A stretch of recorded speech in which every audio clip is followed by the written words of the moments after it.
academy.com search केलं तर तुम्हाला मिळेल. आणि शिवाय मी एज्युकेशन फील्डमध्ये गेले बरेच वर्ष आहे. मी पोद्दार इंटरनॅशनल स्कूल चाकण इथे मॅथ्स टीचर आहे, सेकंडरी स्टुडंट्सना शिकवते.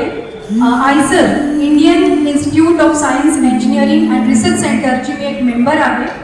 शिवाय ब्रिज कोर्स जो पॅन्डेमिकमध्ये बनवला गेला होता, कारण ऑनलाईन एज्युकेशन चालू होतं, तर ब्रिज कोर्स हा स्टेट बोर्ड आणि CBSE बोर्डसाठी बनवण्यात आला होता.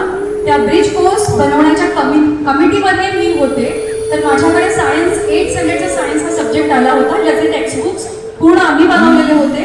तर ह्या गोष्टीचा मला अभिमान आहे की एज्युकेशन फील्डमध्ये खिरीचा वाटा का असेल ना, पण मी दिलेला आहे.